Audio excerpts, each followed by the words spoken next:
Bom, pessoal, boa noite a todos. Vocês conseguem me ouvir bem? Sim. Sim? Bom, sejam todos bem-vindos. Eu começo agradecendo a honrosa oportunidade de estar aqui, sentado nessa cadeira. Uma cadeira que para mim tem um símbolo fortíssimo. Dessa cadeira eu ouvi aulas magistrais em toda a história do CDB.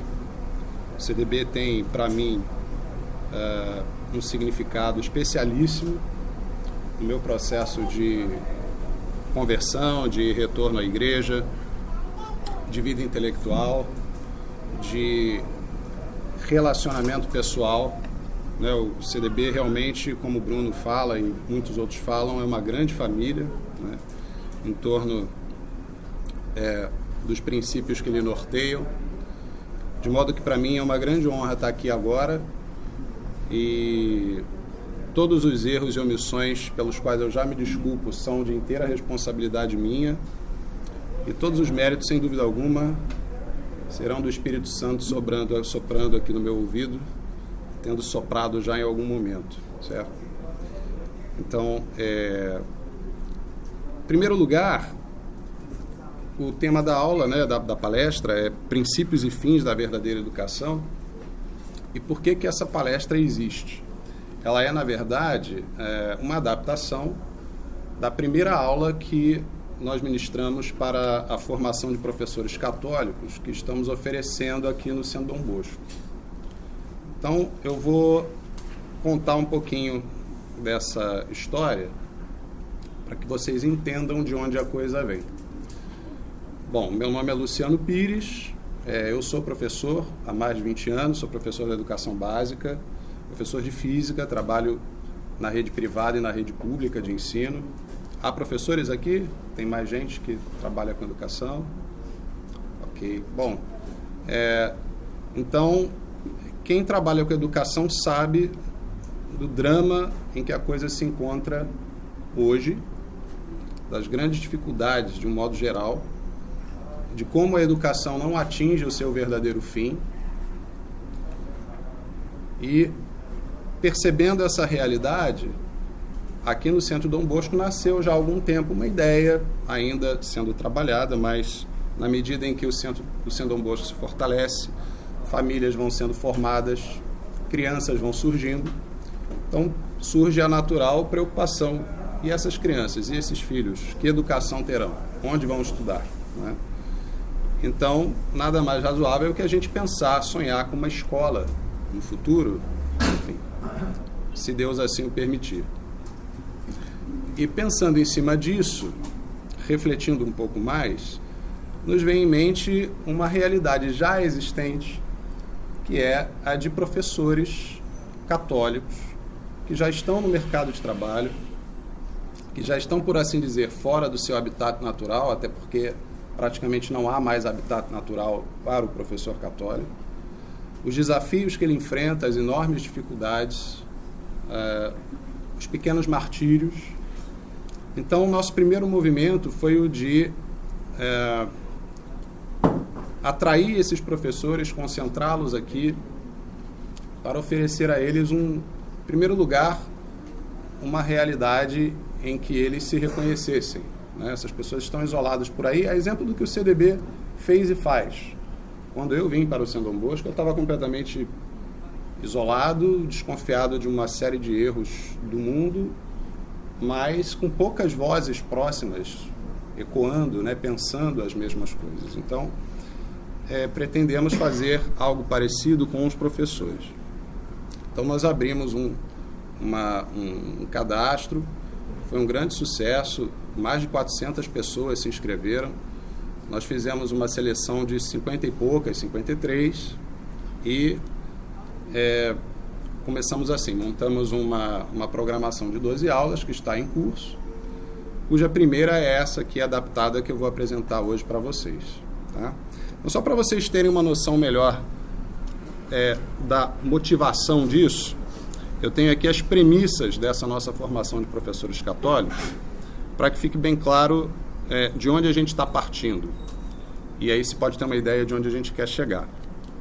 Então, as premissas da primeira formação de professores católicos do São Dom Bosco diz o seguinte: é conhecida a aflição do professor verdadeiramente católico, muitas vezes isolado e desanimado ante os desafios impostos por ambientes escolares refratários a Deus e à verdade, moralmente degradados, ideologicamente corrompidos, pedagogicamente equivocados, impotentes contra estatísticas cada vez mais alarmantes de transtornos diversos, depressão e até suicídio na infância e na adolescência. A desorientação educacional é geral, acometendo mesmo instituições de ensino católicas, mas esse mal não é de agora. O que vemos hoje não é senão o resultado de séculos de revolução, de erosão filosófica e teológica, do gradual afastamento entre a verdadeira civilização e aquilo que a erigiu. A cruz como eixo da experiência humana, como ponte entre o céu e a terra, como símbolo de um Deus misericordioso que, descendo da eternidade ao tempo histórico pela encarnação de seu Filho, por amor infinito dignou-se a dar ao homem, criatura miserável sob o jugo da concupiscência, um socorro impossível às suas próprias forças, além de assistir com o Espírito Santo, até a consumação dos séculos, a Santa Igreja Católica, amorosa mãe e mestra da humanidade, fiel depositária dos tesouros de seu esposo neste mundo. Pela paixão e morte de nosso Senhor Jesus Cristo, fomos redimidos do pecado. Por seus méritos foi-nos aberto o caminho à salvação. A revelação cristã veio prover a luz sobrenatural que, eliminando as trevas de nossa limitada razão natural, informa-nos os verdadeiros bens a serem buscados em ordem a que se atinja o sumo bem, que não está neste mundo, nem se subordina às suas vicissitudes. A clareza desse entendimento, no entanto, reforça-nos o compromisso do batismo e nos impõe a sublime e exigente missão de sermos sal da terra, luz do mundo. De modo especial, portanto, aplica-se a nós, professores, a suma exortação pedagógica do Evangelho. Ide, portanto, e fazei que todas as nações se tornem discípulos, ensinando-as a observar tudo quanto vos ordenei. Mateus 28, 19. Veja que Jesus não pede, por favor, faça gentileza, se você tiver um tempo. Não. Ide e ensinai. Se a ciência é o conhecimento pelas causas primeiras, e é próprio da inteligência humana conhecer a verdade, não pode haver maior e mais sublime ciência que a contemplação da causa primeira de todas as coisas. Logo, é na visão beatífica de Deus que a alma humana encontra repouso e felicidade definitivos, de onde se conclui que a verdadeira educação se ordena à sabedoria e à santidade. Então, essas são os preâmbulos, né? O nosso ponto de partida na formação de professores católicos. Claro, a gente conta que os professores já têm uma formação técnica, já são formados na universidade, já são professores de biologia, química, história, filosofia, enfim. Mas que, dizendo-se católicos, muitas vezes descobrem que nem são tão católicos assim, para começo de conversa, né? E não propriamente por culpa deles, muitas vezes enfim, somos todos filhos de uma crise monumental, sabemos todos, uma crise da igreja, da qual eu também fui filho, em função da qual eu permaneci mais de 20 anos afastado da igreja. Não tinha os anticorpos quando entrei na universidade, né? E esses professores estão aí, eles estão com jovens sob suas responsabilidades. E a nossa intenção, portanto, é, tendo essa clareza, ajudar esses professores a fortalecerem-se na fé pelo conhecimento, por um conhecimento firme, sólido da doutrina, pelo desenvolvimento de uma vida de oração, sem a qual nada se pode fazer, e munindo-lhes de estratégias que os permitam situar-se e mover-se nesse terreno muitíssimo problemático, que é o terreno da educação que a gente encontra hoje. E que, infelizmente, só com muito vagar a gente vai encontrando apoios eclesiásticos daqui e dali para que a coisa de fato aconteça, né? Muito bem. Dito isso, então eu vou entrar no tema propriamente e quais são as principais referências.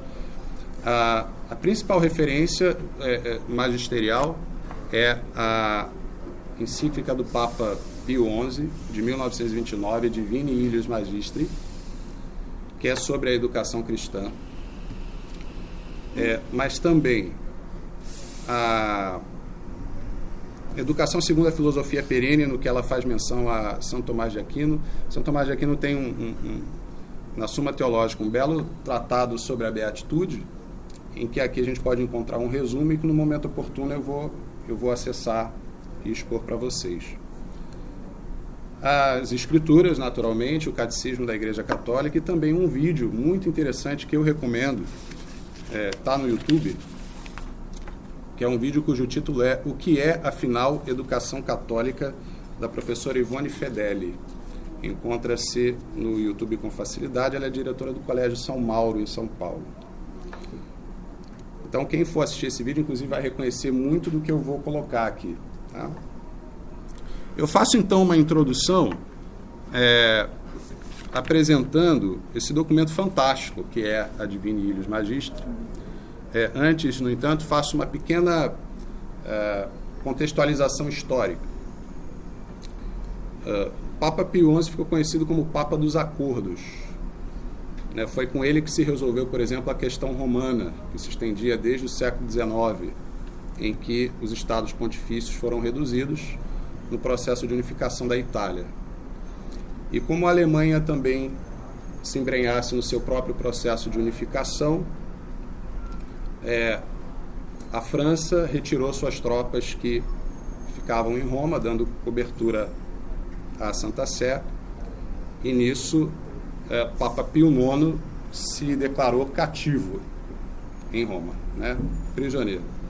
Essa questão se arrastou até 1929, salvo engano, em que, pelo Tratado de Latrão, resolveu-se a questão, definindo-se, então, o território pontifício, que hoje é, comparado com o que foi um dia, uma mixórdia, É muito pouca coisa.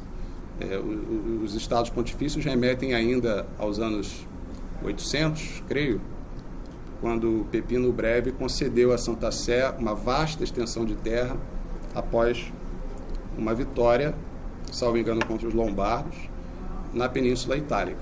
Então, as posses da Santa Sé foram muito maiores. Enfim, esse tratado foi selado já sob Mussolini, e como pairasse uma certa dúvida da manutenção da independência da Igreja face os totalitarismos estatais que estavam se agitando naquele período, a encíclica Divini Ilius Magistri, ela vem com um pulso muito firme. Em alguns momentos vocês vão perceber isso na leitura direta do texto, em que uma encíclica em que ela tem um destinatário que é o governo italiano, que é o de preservar a independência e a sobreeminência da Igreja na educação do gênero humano, que é o de afirmar com muito vigor e sem nenhum rodeio que cabe à Igreja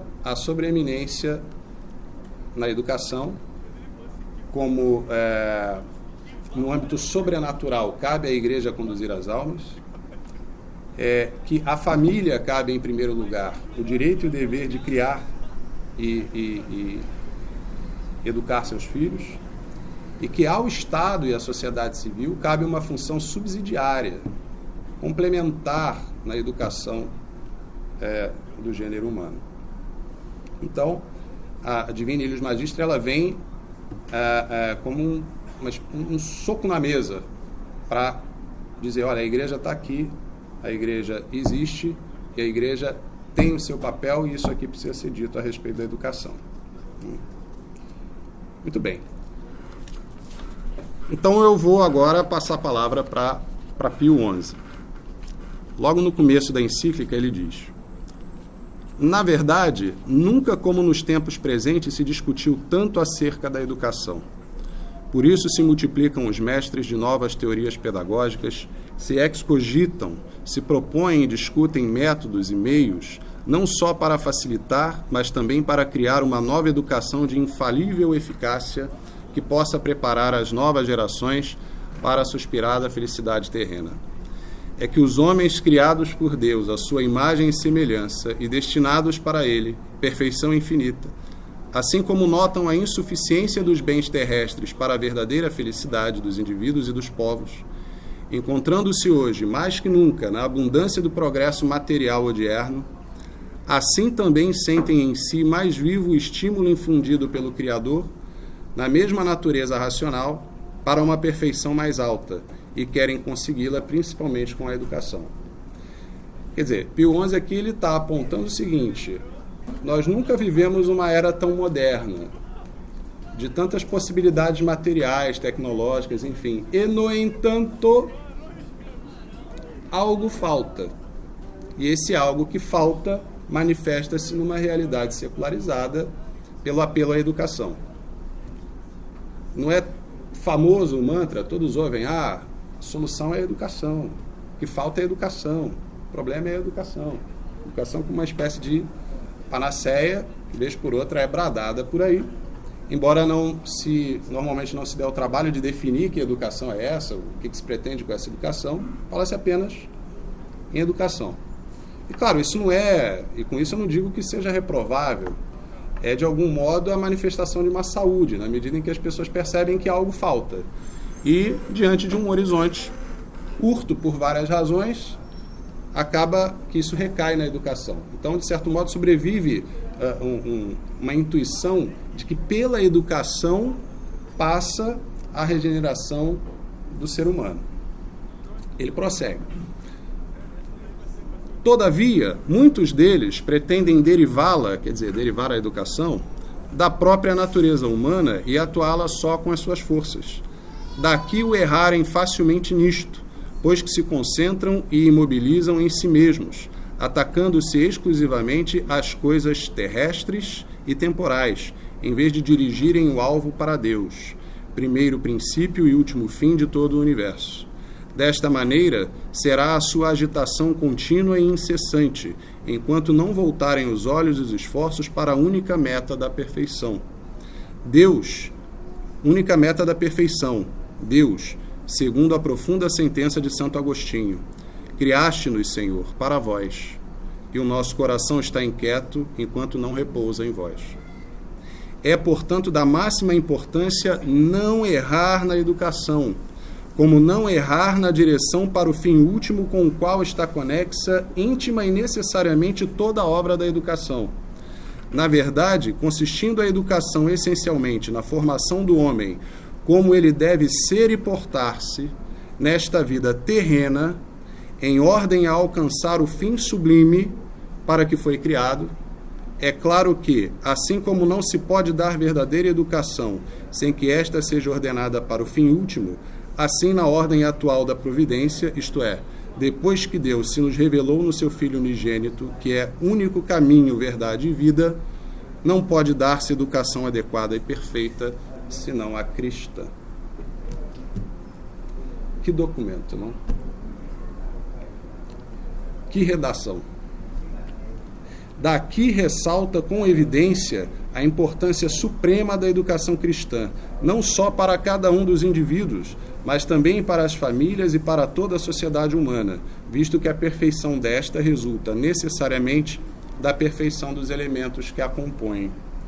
Dos princípios indicados aparece de modo semelhante, clara e manifesta, a excelência, que bem pode dizer-se insuperável, da obra da educação cristã, como aquela que tem em vista, em última análise, assegurar o sumo bem, Deus, às almas dos educandos e a máxima felicidade possível neste mundo à sociedade humana. E isto no modo mais eficaz que é possível ao homem, isto é, cooperando com Deus para o aperfeiçoamento dos indivíduos e da sociedade, enquanto a educação imprime nos espíritos a primeira, a mais poderosa e duradoura direção na vida, segundo a sentença muito conhecida do sábio: o jovem, mesmo ao envelhecer, não se afastará do caminho trilhado na sua juventude. Por isso, com razão, dizia São João Crisóstomo: que há de mais sublime do que governar os espíritos e formar os costumes dos jovens?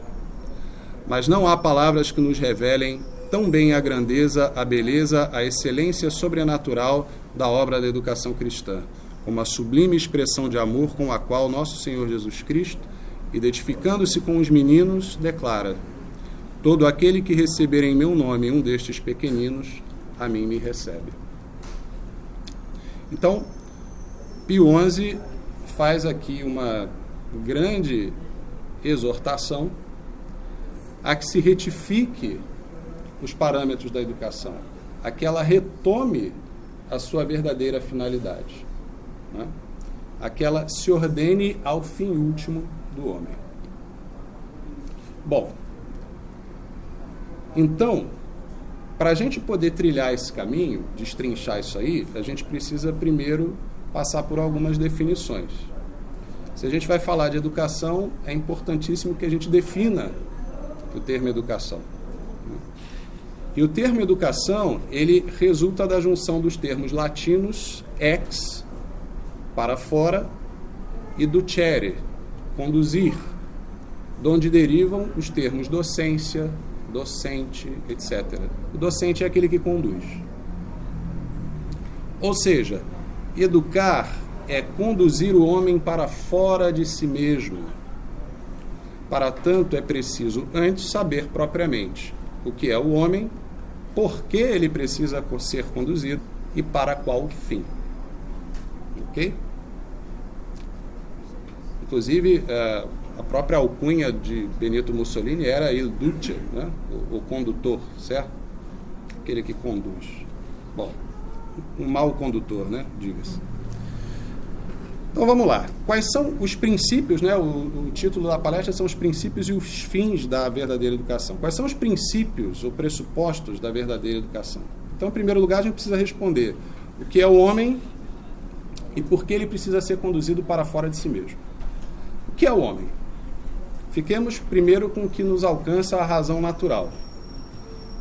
O homem é animal racional, composto de corpo e alma intelectiva, ontologicamente distinto e superior a todos os outros animais, por ser dotado de inteligência e vontade.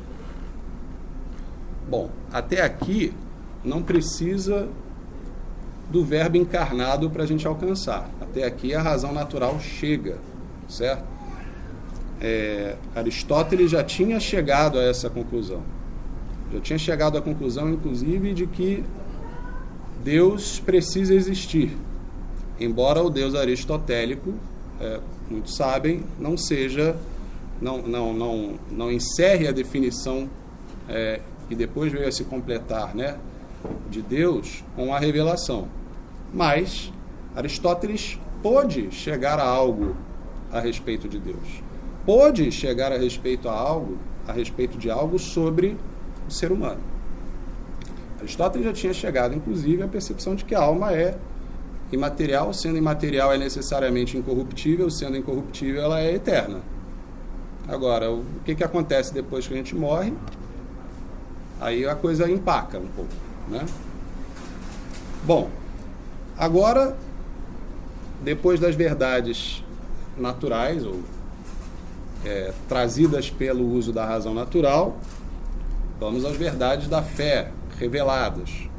Além de animal racional, composto de corpo e alma intelectiva, dotado de inteligência e vontade, o homem é criado por Deus. E por isso mesmo a ele se ordena naturalmente, pois, e isso todo mundo é capaz de perceber, sua inteligência deseja conhecer toda a verdade e sua vontade deseja possuir todo o bem. E sendo criatura, não faz a sua própria lei, antes recebe de Deus a lei que convém à sua verdadeira felicidade. No caso, os 10 mandamentos e as leis da igreja. Então, esse microfone aqui foi projetado por um engenheiro. Então, ninguém melhor que o engenheiro que o projetou para saber das leis que regem o funcionamento disso aqui. Se o engenheiro disse, olha, não funciona dentro d'água, eu digo, não, mas eu discordo. Eu acho que funciona dentro d'água. Eu jogo o negócio dentro d'água e catapult, acabou, né? Não funciona. Eu vou perder uma grana nisso aqui, né? Ora, do mesmo modo, as leis que nos regem estão acima da nossa natureza. Do mesmo modo que as leis que regem o funcionamento desse microfone estão acima da natureza dele. Não tem como alcançar isso. Ele está limitado a operar segundo os ditames inefáveis dessa lei. Para ele, inefáveis para ele. Do mesmo modo, para nós, está acima da nossa natureza o conjunto de leis que, regendo-nos, são as leis que de fato nos conduzem à nossa verdadeira felicidade. De modo que poderíamos resumir todos os males do mundo a algum grau de soberba com relação a isso. Todos os males do mundo podem ser resumidos a algum grau de soberba com relação a uma realidade nem tão difícil assim de se alcançar pela razão natural, de que há coisas que estão fora do nosso controle a respeito de nós mesmos.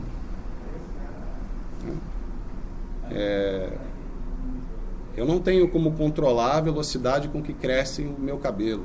Não tenho como controlar o ritmo, conscientemente controlar o ritmo da minha digestão. Uma série de coisas acontecem elas acontecem. E se a gente entrar numa de dizer que não há leis a serem extraídas do próprio ser das coisas, então acabou a ciência, desiste, não tem ciência. Só se pode falar em ciência se você tem a esperança de revelar princípios que iluminem a regularidade que você observa no mundo natural, certo? Então, o homem, para que ele alcance a sua verdadeira felicidade, ele primeiro tem que entender que ele funciona sob leis que não foram criadas por ele.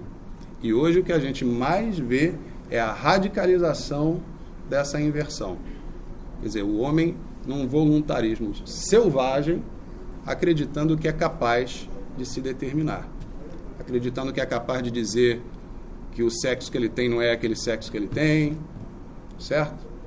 Que ele não é um ser humano, que ele é um gato, como já acontece o tal do transespecismo, né? Vão surgindo os termos, né?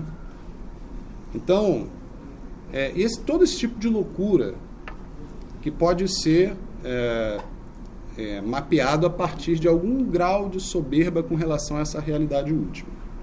Então, vejam o que o Catecismo da Igreja Católica diz a respeito da consciência moral. No mais profundo da consciência, artigo 1776 do Catecismo da Igreja.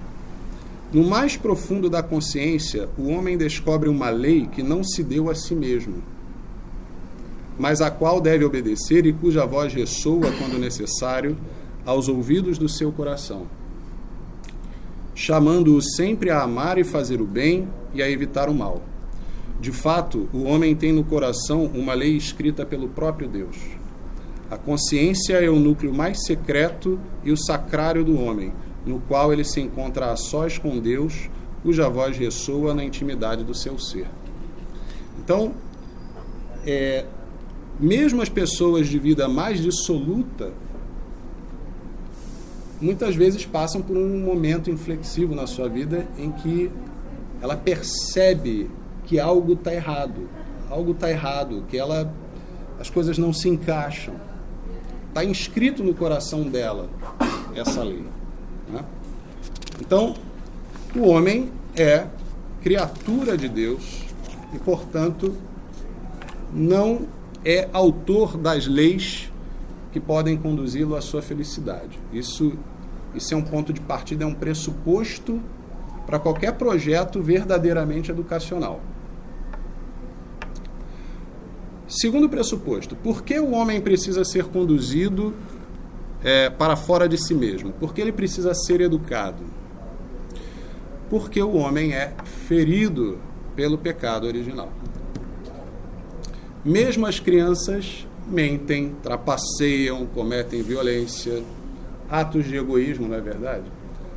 Né? Aquela situação, reúnem lá os priminhos em família, brinquedinho de um, brinquedinho do outro, dali a pouco sai no tapa, um não quer emprestar para o outro, a mãe tem que intervir, mas empresta para o coleguinha e tudo mais.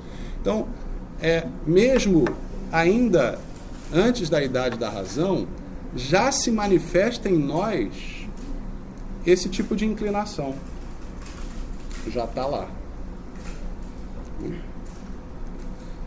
Então, mesmo as crianças mentem, trapaceiam, cometem violência, etc. Pois, portando em sua natureza a ferida, isto é, a concupiscência que as inclina ao mal, são ainda insensíveis ao constrangimento social e não possuem a compreensão profunda do mal do pecado, que é, segundo o Catecismo da Igreja, um abuso da liberdade que Deus dá às pessoas criadas para que possam amá-lo e amar-se mutuamente.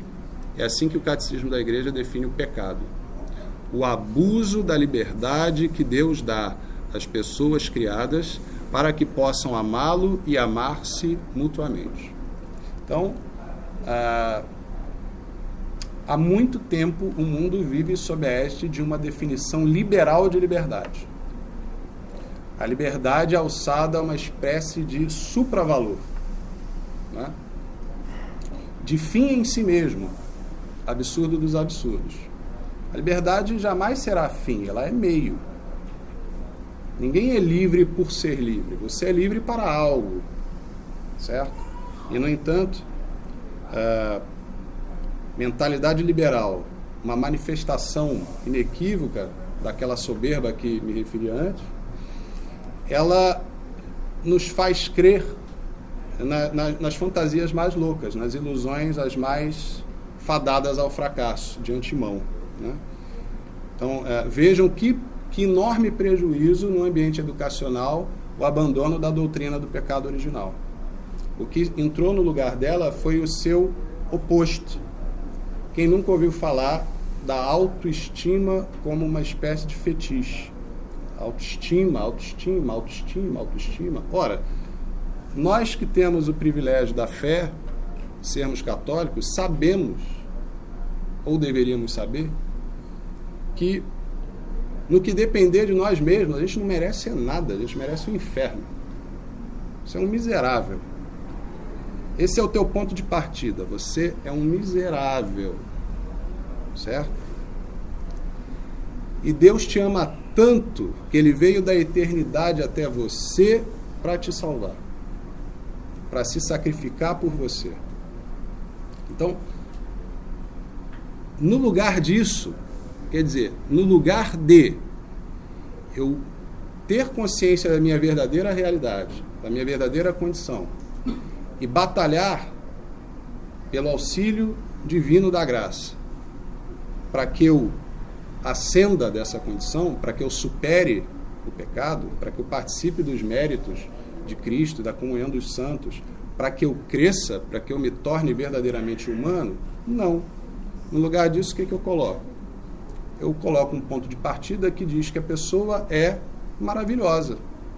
Ela é maravilhosa, o mundo não a reconhece. Isso é uma usina de ilusões e de frustrações. Não por acaso o que a gente percebe hoje são estatísticas alarmantes e muito tristes acerca de uma juventude psiquicamente muito fraca. Muito fraca. Sem retas ambições, sem resiliência, sem perseverança, impacientes, imediatistas. Né? Evidente que isso não nelas está a marca do pecado original. Elas são inclinadas a, como todos nós, a se acomodarem mais. São crianças e são jovens. O que está diante delas? Como elas estão sendo conduzidas? Então, essa antropologia muito frágil, muito fraturada, nada de verdadeiramente grande pode ser erigido em cima de uma antropologia errada dessa. Uma antropologia que não reconhece a nossa própria miséria antes de qualquer coisa. Né? Então, falemos um pouquinho mais sobre a doutrina, sobre o pecado original. Então, o homem ele precisa ser educado para fora de si mesmo, porque sozinho ele não consegue, por conta dessa ferida. E o pecado original tem 3 efeitos notáveis no ser humano. Um efeito na inteligência, um efeito na vontade e um efeito na sensibilidade. Qual é o efeito do pecado original na inteligência? É a ignorância. É a dificuldade em conhecer. É esse perrengue que a gente passa para aprender qualquer coisa. Então, o ser humano ele nasce na absoluta ignorância. Tem aquela oração muito bonita de São Tomás de Aquino para antes dos estudos, que ele pede a Deus que o livre das 2 trevas em que nasceu, a ignorância e o pecado. Então, nós nascemos na ignorância. O efeito do pecado original na vontade é a sua fraqueza, é a debilidade da vontade. Por vezes, a inteligência não conhece o que poderia conhecer graças a uma vontade débil. O professor está muito habituado àquele... Sempre tem, né? Aquele aluno que todo mundo fala, conselho de classe. O fulano é muito inteligente, mas não quer nada. Inteligente, mas não quer nada. Lá no final do ano, ele dá uma estudada breve, faz um esforço final, consegue a nota que precisa, porque ele é muito inteligente, mas durante boa parte do período letivo, a vontade dele está sequestrada para outras coisas. Essa é uma marca. Quer dizer, frequentemente a vontade dele está sequestrada para o que não conspirará para a felicidade dele. Certo? Qual é o efeito do pecado original na sensibilidade? É não atribuir prazer ao bom e verdadeiro, mas antes aos seus contrários. Assim, ainda que a vontade seja retamente informada de um bem pela inteligência, uma sensibilidade corrompida disputa com a inteligência a soberania sobre a vontade. Daí os diversos vícios. Drogas, sexo, comida, videogame, né? Quer dizer, por uma sobreexcitação da sensibilidade, uma sensibilidade ferida pelo pecado original, ela atribui prazer ao que na verdade é ruim e atribui desprazer ao que na verdade é bom, com muita frequência. Eu não devia comer isso aqui, mas eu vou comer só um pouquinho. Eu não devia comprar isso aqui, mas eu mereço. Aí, com todas aquelas desculpas que a gente cria para nós mesmos, né? Então essas são as 3 marcas do pecado original. Voltando um pouquinho, eu passo a palavra de novo a Pio XI, quando ele vai falar exatamente sobre isso. Quem é o homem? Quem é o homem que tem que ser educado? Né? Então, quem é o sujeito da educação? Vejam o que diz Pio XI. Todo homem decaído, mas remido. Com efeito, nunca deve perder-se de vista que o sujeito da educação cristã é o homem todo, espírito unido ao corpo em unidade de natureza, com todas as suas faculdades naturais e sobrenaturais, como nolo dão a conhecer a reta razão e a revelação. Por isso, o homem decaído do estado original, mas remido por Cristo e reintegrado na condição sobrenatural de Filho de Deus, ainda que não o tenha sido nos privilégios preternaturais da imortalidade do corpo e da integridade ou equilíbrio das suas inclinações. Permanecem, portanto, na natureza humana os efeitos do pecado original, particularmente o enfraquecimento da vontade e as tendências desordenadas. A estultícia está no coração da criança e a vara da disciplina dali a expulsará. Que pedagogo não se arrepiaria até o último fio de cabelo ouvindo uma coisa dessa hoje? Um pedagogo moderno.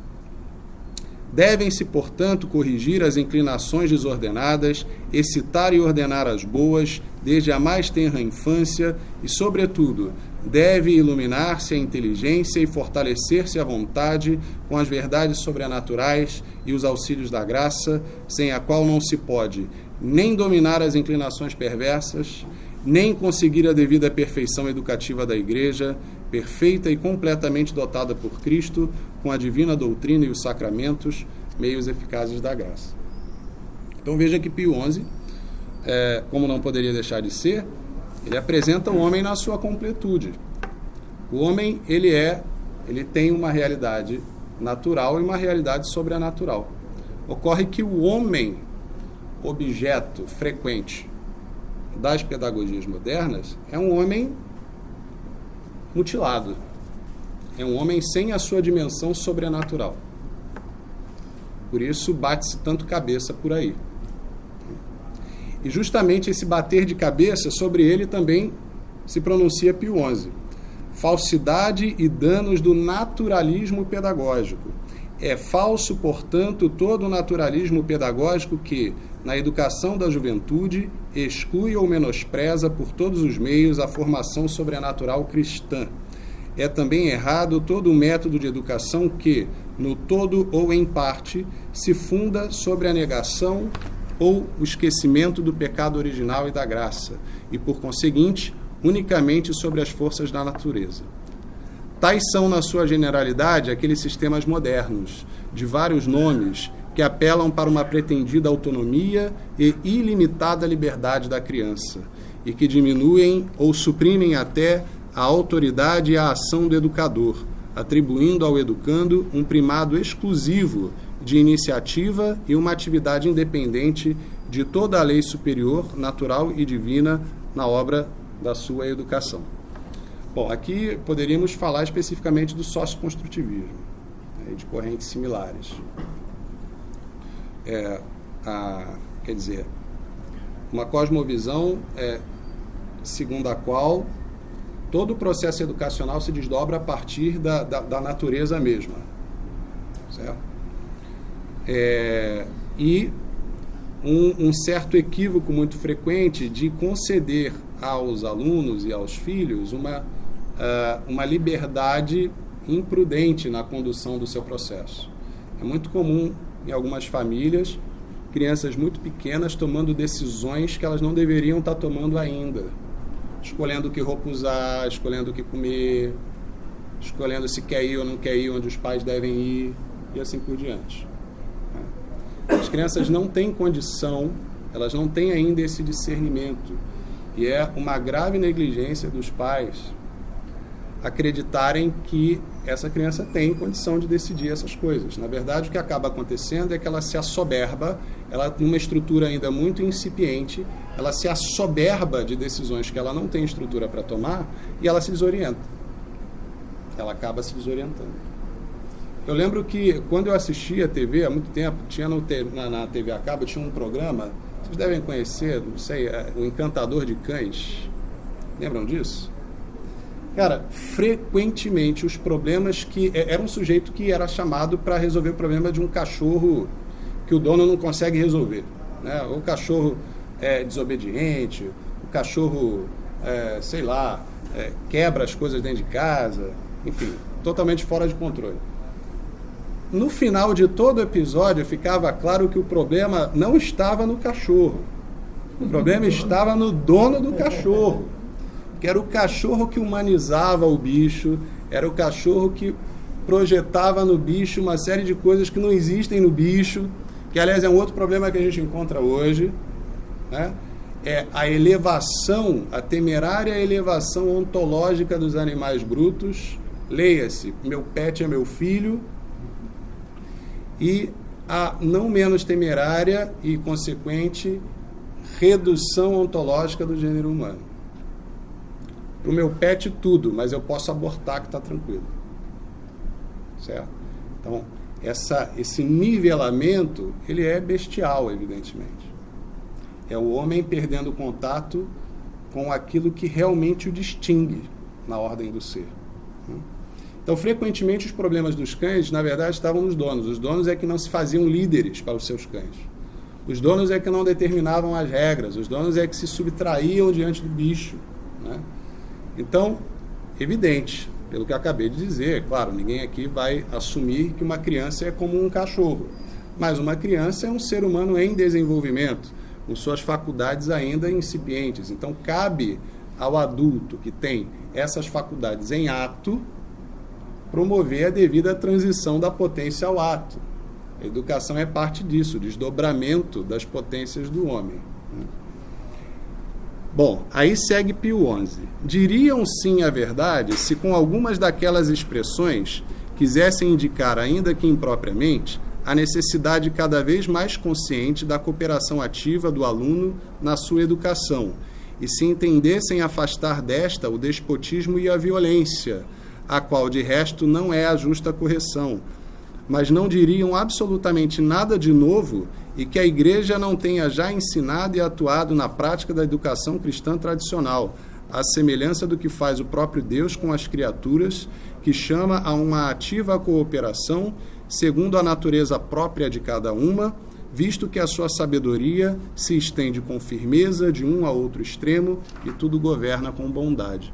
Então aqui ele está dizendo o seguinte, olha, não é que está de todo errado você dizer que há um protagonismo naquele que aprende no processo do seu próprio aprendizado. Até porque, na verdade, a verdadeira educação, quando ela acontece, é no sujeito que ela acontece.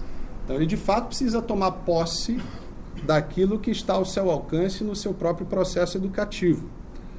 O que o Papa aqui enumera bom, se vocês estão falando disso, ok, mas não é contra isso que eu estou advertindo, e, aliás, se não for isso, vocês não estão dizendo nada de novo que a Igreja já não fizesse na sua própria tradição cristã educacional, certo?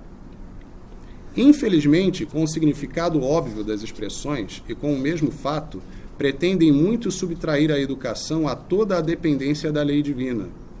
Por isso, em nossos dias, se dá o caso realmente bastante estranho de educadores e filósofos que se afadigam à procura de um código moral e universal de educação, como se não existisse nem o decálogo, nem a lei evangélica, nem tampouco a lei natural, esculpida por Deus no coração do homem, promulgada pela reta razão, codificada com revelação positiva pelo mesmo Deus no decálogo. E da mesma forma, costumam tais inovadores, como por desprezo, denominar heterônoma, passiva, atrasada a educação cristã, porque esta se funda na autoridade divina e na sua santa lei. Isso aqui me lembra uma passagem de Santo Agostinho, não lembro exatamente em que documento, mas que a própria encíclica menciona num outro trecho, em que você quer uma boa sociedade? Você quer a sociedade perfeita, a sociedade terrena perfeita? Então, tomem soldados como devem ser segundo a doutrina cristã. Tomem governantes como devem ser segundo a doutrina cristã. Tomem os mais diversos profissionais, os mais diversos setores, segundo manda a doutrina cristã. E você verá que beleza de sociedade você vai ter. A bem da verdade, não é assim tão difícil encontrar entre esses inovadores um certo consenso de que do quarto mandamento para baixo, vai. Todo mundo é capaz, por mais zureta que seja, de reconhecer os malefícios de filhos que não obedecem aos pais, de matar injustamente, de cometer adultério, de pecar contra a castidade, diríamos nós, de roubar, e por aí vai. O que falta é que, na verdade, aquele mesmo que nos disse que isso era verdade, também disse que os 3 anteriores eram verdade. E que sem os quais esses aí demais não vão se sustentar. Então não adianta nada eu tentar estabelecer no horizonte terreno das coisas uma sociedade bem ordenada, porque você está deixando a concupiscência agraçar como variável oculta. Você não está dando conta dela de verdade. A concupiscência está se esgueirando pelas frestas. À medida em que você não ama a Deus sobre todas as coisas, não guarda seu santo nome, né, não guarda os dias de festa, enfim. Bom, o que você está fazendo com a concupiscência? Você está deixando ela solta, ela se metamorfosear de diversas formas e comandar a sua vida no final das contas. E comandando a tua vida, comanda a dos outros. E dessa desordem a gente tem o que temos hoje. As taxas de homicídio que temos hoje.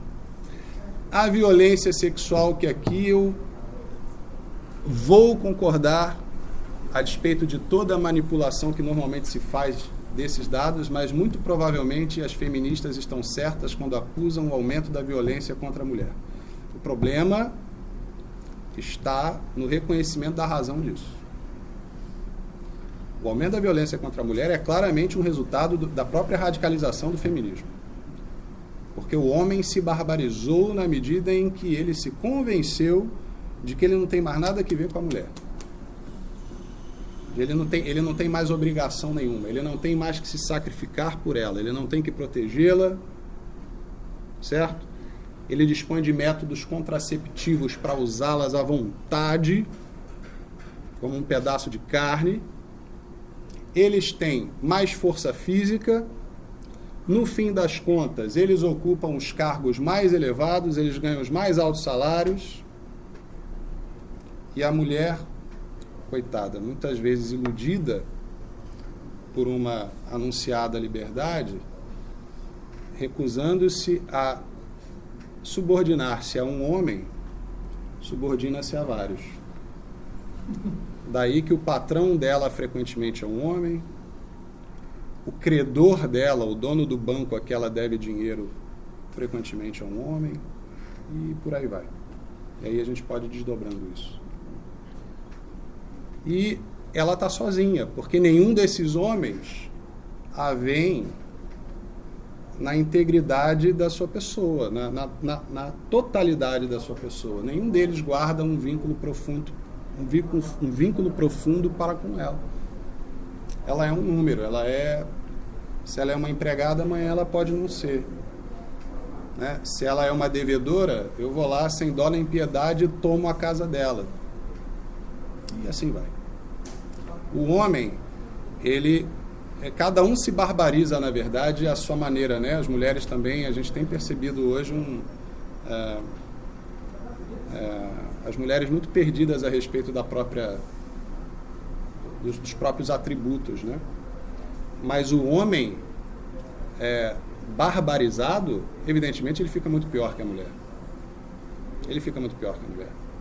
Então, é natural que, por pura mecânica da radicalização do feminismo, você tenha homens mais brutos, homens que, ou num extremo, descambem para uma temerária delicadeza, falta de atitude, subtrações diversas, ou num outro extremo, para uma brutalidade estéril, né?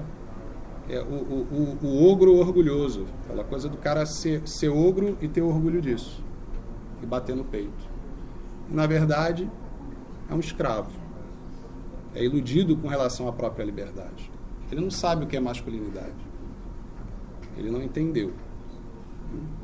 Masculinidade é sacrifício, e um homem que vive dessa forma não se sacrifica, ele na verdade é um hedonista radical. Ele vive apenas para si. Né? Muito bem. Então,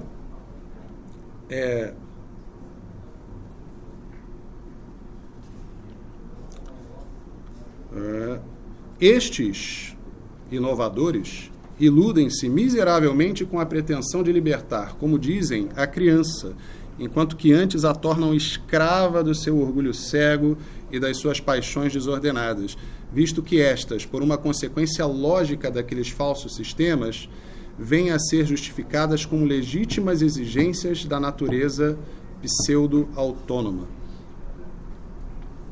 Certa vez eu falei numa sala de aula, gente, liberdade é autodomínio. Liberdade é autodomínio. Liberdade é você se ver inclinado a fazer uma coisa que a sua razão alcança, que não é boa, e você resistir a esse apetite. Isso é liberdade. Sacrificar-se pelo outro, negar-se a si mesmo pelo outro numa situação crítica, isso é liberdade. Isso nos faz verdadeiramente humanos. Mas há pior ainda, na pretensão falsa, irreverente e perigosa, além de vã, de querer submeter a indagações a experiências e juízos de ordem natural e profana, os fatos de ordem sobrenatural concernentes à educação. como, por exemplo, a vocação sacerdotal ou religiosa, e, em geral, as ocultas operações da graça que, não obstante elevar as forças naturais, excede-as, todavia, infinitamente. E não pode, de maneira nenhuma, estar sujeita às leis físicas, porque o Espírito sopra onde lhe apraz.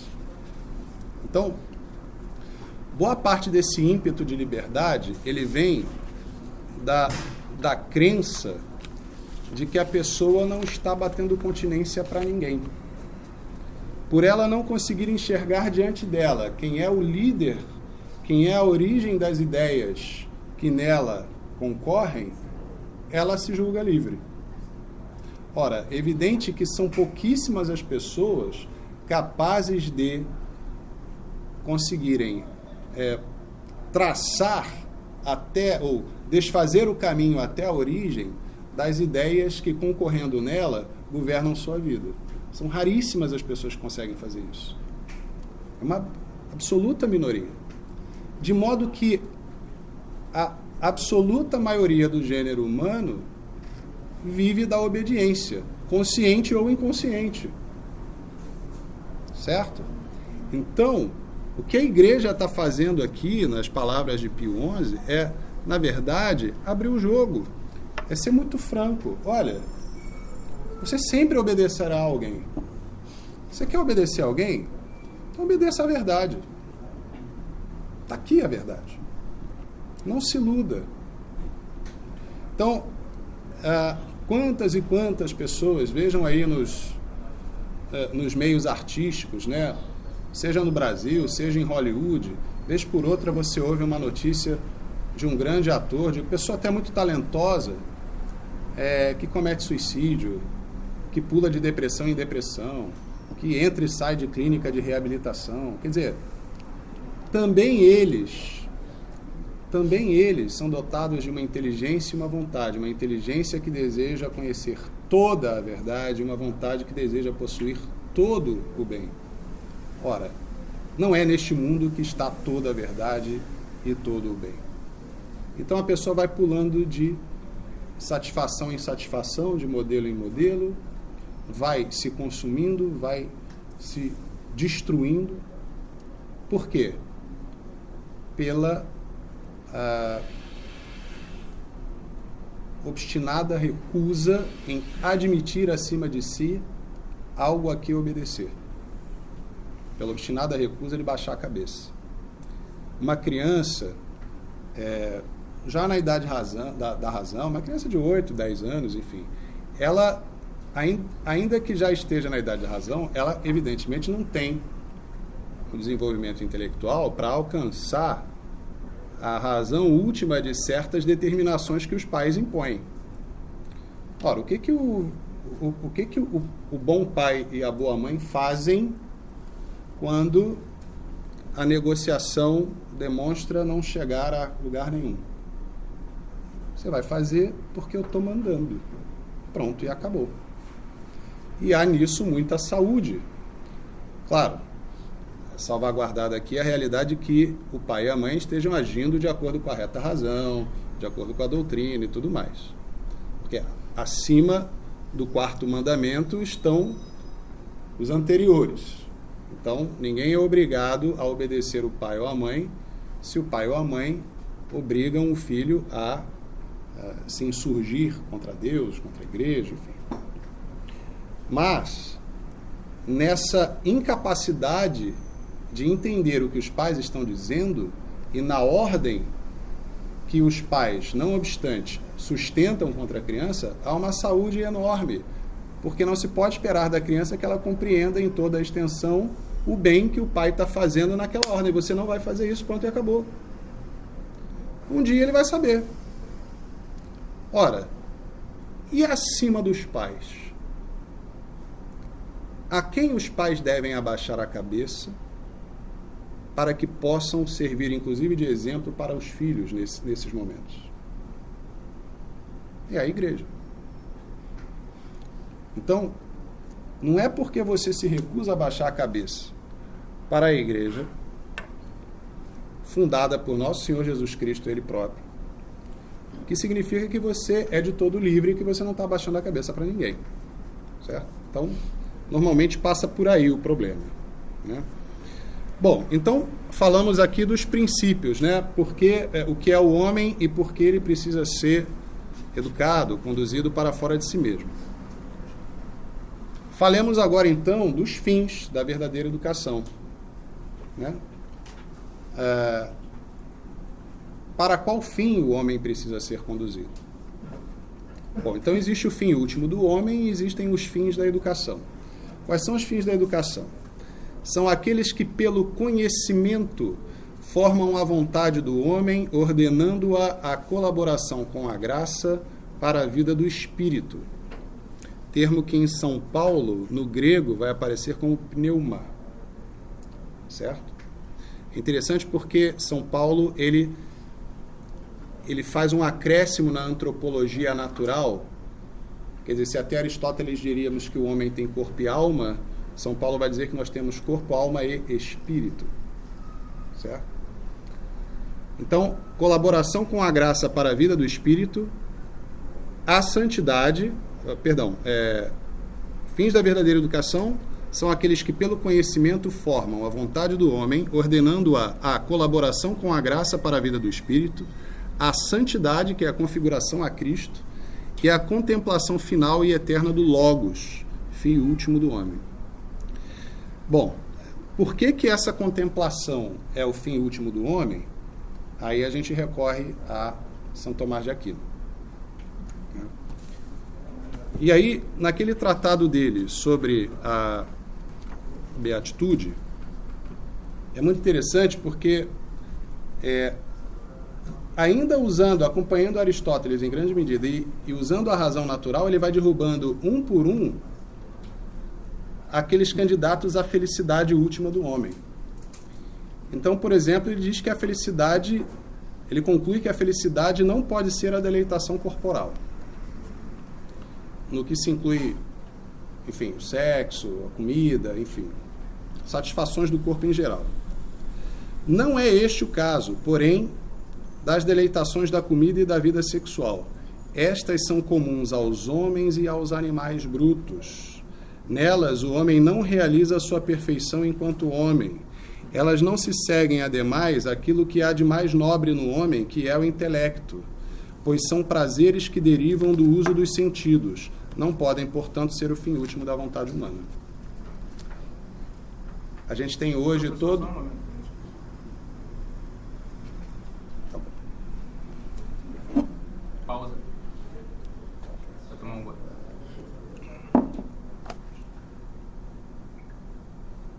A tela congelou.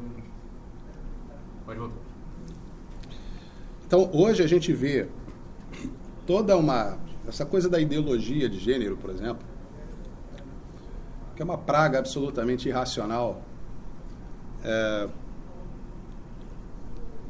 As pessoas desenvolveram em torno da satisfação sexual uma coisa absolutamente desmedida, né? E certa vez também diante de uma turma de alunos, eu comentava sobre isso e dizia, olha, sexo é bom, né? É gostoso e tal, que legal. Pô, sabe quem transa também? A zebra. Zebra também transa. Macaco também transa. Todo mundo transa. Esses bichos todos aí transam. Grande coisa. Grande coisa. Ora, você quer ser verdadeiramente científico? Então me responda lá. Para que tem sexo no mundo? Se não é para a manutenção da vida. Pô, mas isso é evidente. Isso é evidente. Você desvincular o sexo da procriação é uma atitude anticientífica. Pô. E no caso humano, dada toda essa distinção ontológica, esse degrau que nós temos, veja quanto tempo o aluno precisa passar na escola sob os cuidados dos pais, os pais bancando a vida daqueles jovens para que eles atinjam, não é, uma certa condição mínima para caminharem com as próprias pernas. Você não pode largar um bebê no meio da selva e achar que vai ficar tudo bem. ele é extremamente vulnerável, ele é muito mais vulnerável que todas as outras espécies. Então, há algo na procriação humana que transcende o mero ato sexual. Daí a estabilidade do lar, daí o auxílio mútuo entre os esposos, e daí quem é pai, quem é avô, enfim, as etapas da vida vão mudando e você vai vendo as lacunas que vão sendo preenchidas pelos filhos, pelos netos, enfim, né? Então essa loucura em torno, esse transe em torno do sexo como realização última, que tão facilmente descamba para irrealização, né? A pessoa entra numa espiral de loucura, de testar coisas novas, né? De se afundar na mais variada pornografia, é um coitado, porque já está sentindo 1/10 do prazer que sentia no começo, inclusive. Então, tem algo de flagrantemente errado aí. Então, o sexo, a deleitação corporal em geral, não pode ser a felicidade última do homem, porque a deleitação corporal não é um próprio do homem. Outros animais compartilham isso. A felicidade também não pode ser a riqueza. Pois os prazeres do corpo, ainda que se ordenem do ponto de vista da ordem natural a outros fins, o homem pode pelo menos desejá-los na ilusão de serem um bem em si. Mas nenhum homem pode desejar a riqueza como um bem em si. Ele sempre a quer por causa de outro. Não pode, pois, ser o fim último da vontade humana. Quer dizer, se a pessoa elege o sexo como a razão de ser da vida dela, tudo bem, ainda há espaço para a pessoa se enganar com aquilo ali como fim último para ela, como um fim em si mesmo. Mas para a riqueza, ora, ninguém quer ser rico por ser rico. Você quer ser rico para poder pegar essa grana e comprar outras coisas. Então o dinheiro que você acumula não é o fim da história.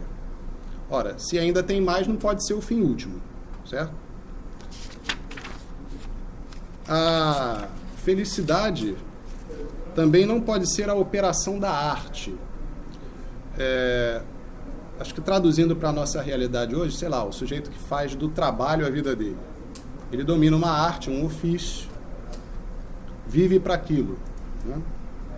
Na Suma contra os Gentios, São Tomás afirma que o fim último da vida humana não pode consistir na operação da arte, nem, portanto, pode ser o fim último de um sistema educacional. A razão, isto iria contra as características que deve ter o fim último da vontade humana, que deve ser procurado como um fim em si mesmo, e não por causa de outro. Ora, diz Tomás, a arte é um conhecimento prático, portanto, ela se ordena a outro fim, consequentemente, não pode ser o fim último da vida humana. Então, hoje, por exemplo, nas escolas, há muito equívoco, né? Não por acaso há toda uma urgência de formar para a cidadania, de completar a formação com atividades sociais, com filantropia. A gente vê muito isso por aí. É interessante porque tem muita filantropia acompanhada da propaganda dessa filantropia. Então, no âmbito das virtudes, você tem aí um 0 a 0, né? Porque assim, eu vou lá, faço e publico o que fiz.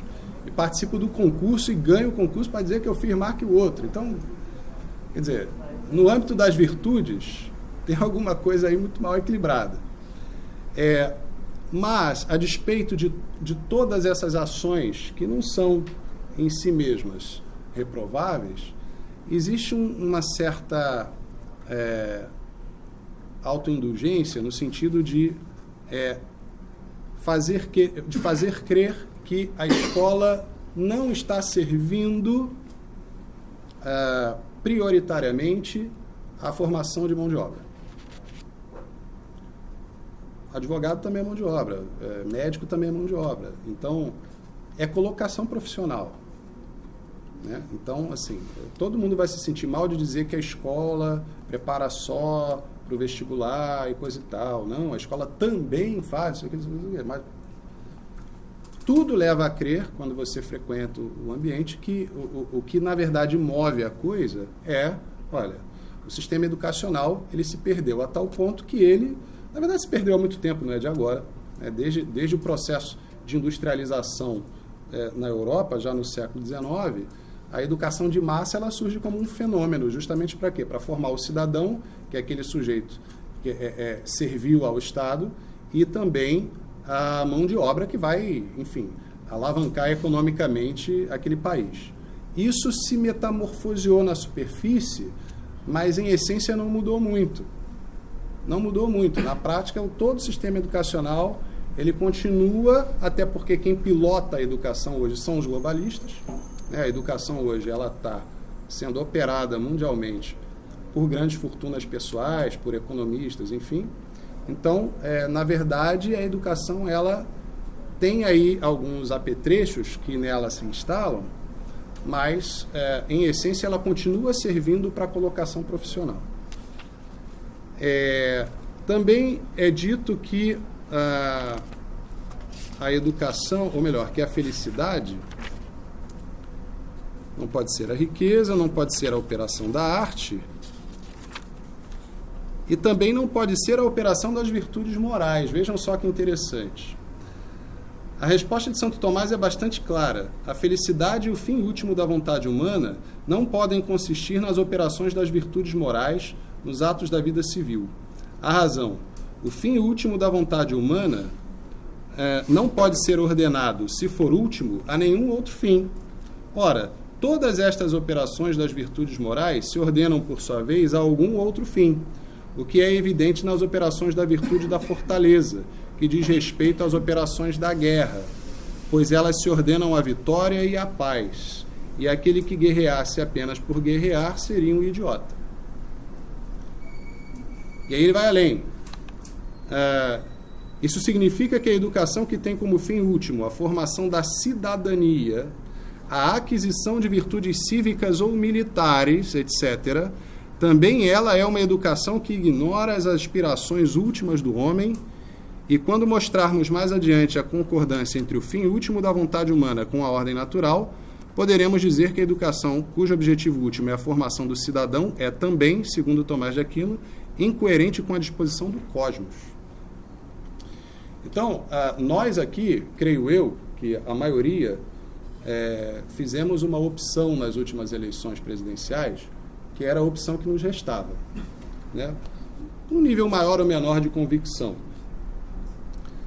Mas o fato é que, junto com ela e com toda a força política, né, que veio em confirmação disso, veio também uma visão que se abriga muito facilmente nisso aqui. Vocês devem ter visto por aí uma certa esperança de militarizarem-se todas as escolas e resolver o problema da educação. São Tomás de Aquino vai dizer que não. Não. Mesmo essa educação, ela ainda não atende o fim último do homem. Tá certo? Por quê? Porque essas virtudes que são fomentadas para a vida cívica, ora, tá aí, é para a vida cívica. Então, ela não é um fim em si mesmo, não pode ser. Então, qual é a conclusão de Santo Tomás? Se a felicidade última do homem não consiste nas coisas exteriores que são ditas bens da fortuna, nem nos bens do corpo, nem nos bens da alma quanto à parte sensitiva, nem quanto à parte intelectiva segundo os atos das virtudes morais, nem segundo os atos das virtudes intelectuais, que dizem respeito às ações, como as artes e a prudência, conclui-se que a felicidade última do homem esteja na contemplação da verdade.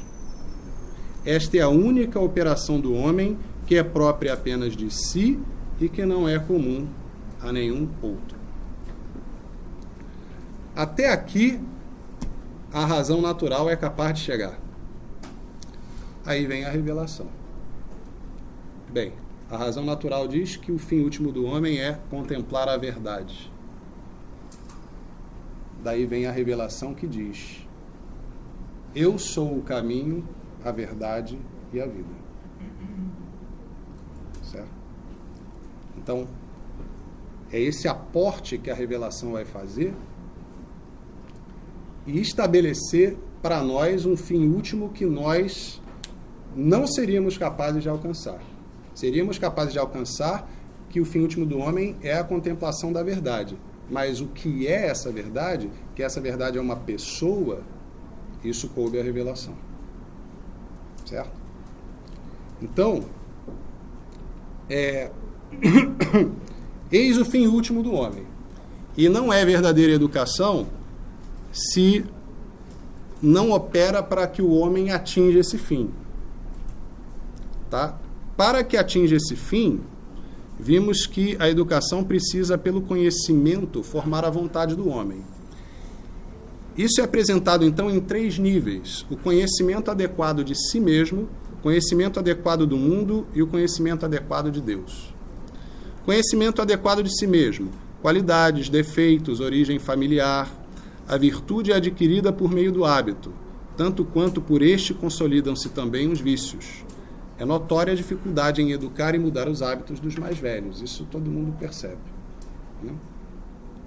E aqui eu vejo muito claramente a importância do sacramento da confissão, né? Se nós pegarmos as psicologias contemporâneas, com que frequência a pessoa não sai mais desequilibrada do que entrou? Porque ao invés de encontrar uma barreira para as suas desordens, ela encontra um estímulo. Ela encontra um estímulo. Em vez de aprender a conter a sua murmuração, ela é incentivada a abrir o seu coração, a falar tudo que lhe ocorre, a botar para fora tudo que a incomoda. É uma pessoa que nunca se pressuriza internamente. Ela nunca, como ela se esvazia o tempo inteiro daquilo que poderia colocá-la numa rota de escape, ela nunca sai daquilo. Veja que o sacramento da confissão não é exatamente isso. Não é exatamente isso. Na verdade, a chave é bem oposta. Enquanto, na maioria das terapias, a pessoa é incentivada a resgatar a sua autoestima, o valor que o mundo nela não reconhece e coisa e tal, na confissão nós somos exortados a olharmos para dentro de nós mesmos, a encontrarmos todos os nossos defeitos, aquilo que é de nossa responsabilidade, as quedas que são nossas. Nós somos, pelo preparo do exame de consciência, desestimulados a transferir a qualquer outra pessoa a responsabilidade pelos nossos atos, com a certeza da misericórdia divina na absolvição. Então, de modo que o confessionário é aquele tribunal muito interessante, muito assustador a princípio. Eu passei por isso depois de mais de 20 anos afastado da igreja, quando eu estava finalmente convencido intelectualmente e já tocado pela graça, me chamando para voltar, para querer comungar de novo. A grande hesitação estava justamente onde? No confessionário. Encarar a mim mesmo no confessionário. 20 e tantos anos. Finalmente com a graça de ter percebido, de ter adquirido a consciência do peso do pecado. Então,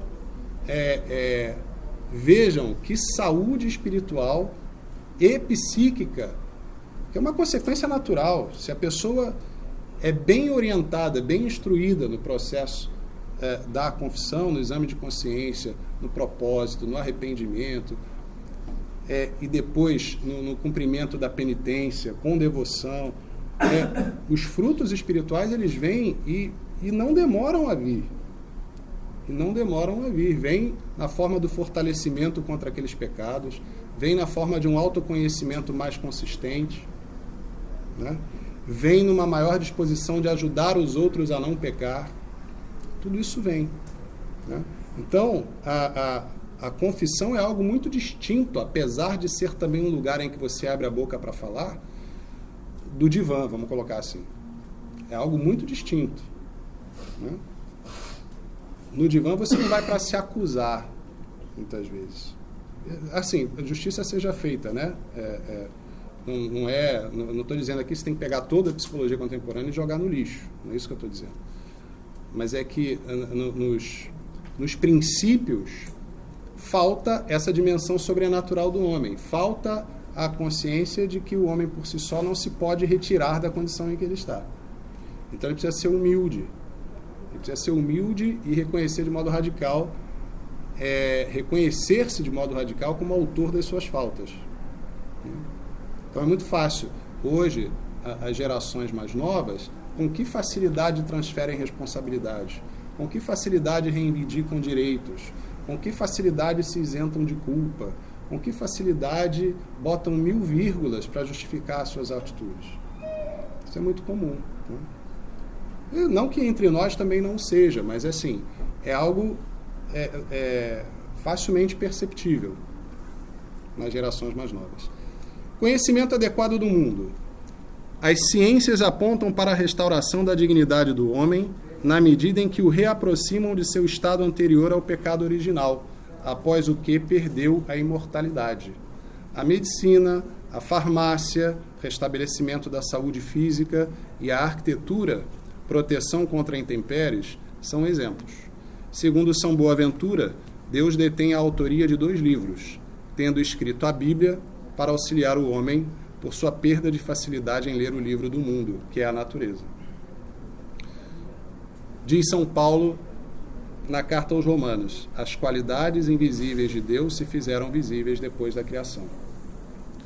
Então, muito ao contrário daquela desinformação que chega a ser sonolenta, de que a igreja é contrária às ciências, ao conhecimento, é obscurantista e toda aquela coisa, muito ao contrário, está perfeitamente integrado à doutrina católica o conhecimento do mundo. Claro, sob retos princípios, é verdade. Hoje a ciência se bate numa coisa chamada bioética. Eu não sei até que ponto o pessoal lá está interessado em trazer a igreja para dentro disso. Mas, ainda que não esteja, isso é um sinal de que, mesmo afastado dessas verdades, o homem sabe que é preciso haver limites. Ele sabe que certas linhas não devem ser cruzadas. Ok? E o conhecimento adequado de Deus? É muito importante que não se tenha um conhecimento vago de Deus. Deus é Criador, Deus Pai, é Redentor, Deus Filho, e é Santificador, Espírito Santo. Deus é Criador. Se Deus nos criou, tem sobre nós direitos, pois nascemos com uma dívida impagável, nossa vida e as condições naturais para mantê-la. Deus é Redentor, Deus Filho. O tamanho da ofensa acompanha a dignidade da pessoa ofendida, de modo que é infinita a ofensa pelo pecado a Deus, que é infinito, e de tal modo que apenas o próprio Deus poderia pagá-la. E ele assim o fez, pelo amoroso oferecimento de seu Filho Jesus Cristo, que fundou a Igreja para que ela desse continuidade à sua atuação na história em prol da restauração do gênero humano. Então, uma criança é capaz de entender isso. De modo muito interessante, a professora Ivone Fedeli dá esse exemplo. Para uma criança não é difícil entender que é mais grave bater na vovó do que bater no irmãozinho. Né? É mais grave bater na mamãe e no papai do que bater no coleguinha da escola. Ambos são faltas, mas existe aí uma gradação. Ora, a ofensa acompanha a dignidade do ofendido.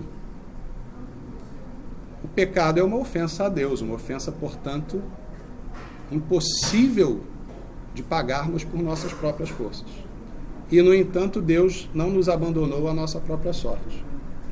E nós, católicos, temos a grande felicidade de termos consciência disso, de termos consciência do que foi feito por nós, da eternidade tocar o tempo no Calvário, de termos sido redimidos numa condição em que nós mesmos nos colocamos. Então, até hoje a gente paga o preço da mancada dos nossos primeiros pais. E aí é muito interessante quando se discute se houve ou não houve primeiros pais, né? Eu lembro sempre do argumento que com frequência coloca o nosso querido professor Carlos Nogueira. Ora, qualquer criança humana que nasça agora, ela vai depender por um longo período da assistência de pessoas. Ela não aprende a falar sozinha, ela não aprende a comer sozinha, ela não aprende a se vestir sozinha, ela depende. Isso não está já instalado nela, em ato. Ora, se você vai voltando para trás, vai voltando para trás, vai voltando para trás, vai voltando para trás, e todo ser humano precisou dessa assistência, então os primeiros pais têm que ter tido ciência infusa. Eles tinham que saber tudo isso. Porque senão, de que outro modo teria se iniciado essa cadeia de transmissão ao longo das gerações?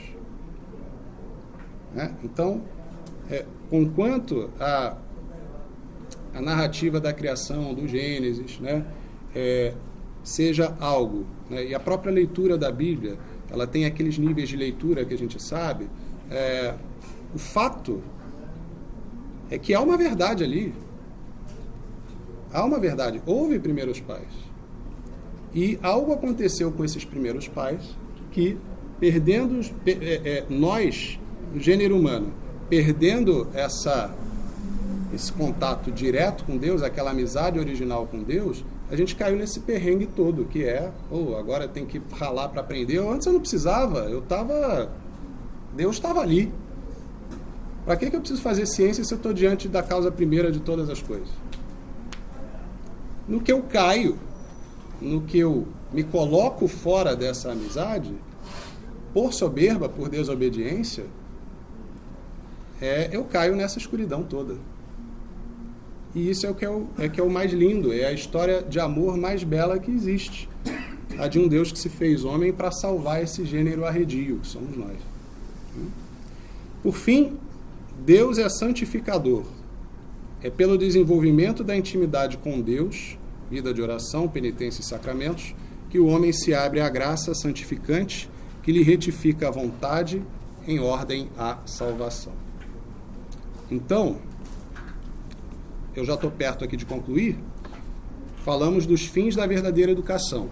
A verdadeira educação é aquela que, pelo conhecimento, forma a vontade do homem. Que conhecimento é esse? Conhecimento adequado de si mesmo, conhecimento adequado do mundo, as diversas ciências que a gente conhece, e conhecimento adequado de Deus, para que a vontade formada nesses três conhecimentos possa, com o auxílio da graça, propelir o homem ao seu fim último, que é a contemplação do Logos. Certo? Então, conclusões. Os pressupostos da verdadeira educação baseiam-se nos dados da razão e da fé, das verdades naturais e da revelação. Né? Quer dizer, o homem é animal racional, tem corpo e alma, é criatura de Deus, é dotado de inteligência e vontade, uma inteligência que deseja toda a verdade e uma vontade que deseja possuir todo o bem. E ele também precisa ser conduzido para fora de si mesmo, porque, ferido pelo pecado original, ele tem uma desordem na sensibilidade, na vontade e na inteligência. Certo? Onde é que, então, a felicidade dele vai encontrar repouso absoluto? Na contemplação da verdade, segundo a razão natural, verdade esta que, segundo a revelação, é o próprio Cristo, é uma pessoa. Então, a verdadeira educação, meus amigos, e aí é preciso falar isso, não tem jeito, é a educação católica. E tem por finalidade formar pessoas para agir neste mundo em ordem à vida eterna.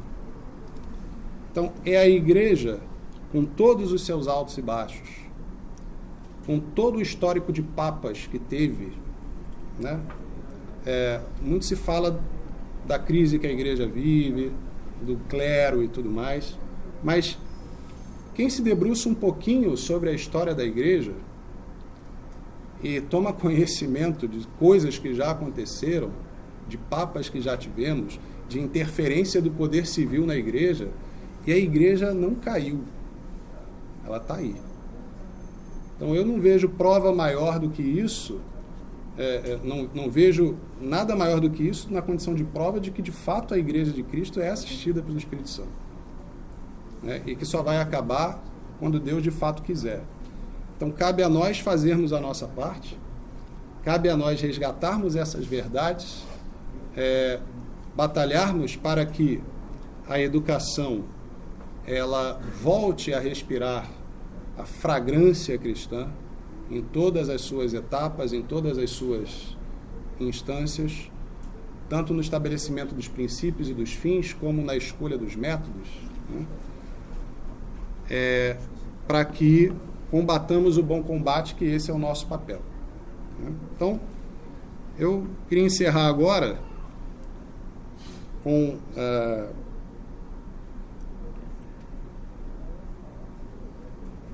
a leitura de uma passagem da Escritura. Quem quiser acompanhar, se tiver a Bíblia aí na mão, enfim. Encerro então com as palavras de sabedoria das Escrituras. Estamos aqui em Evangelho de São João, capítulo 14. Logo após Nosso Senhor ter dito a Pedro, na Santa Ceia, que antes que o galo cantasse, Pedro o negaria 3 vezes. Não se perturbe o vosso coração.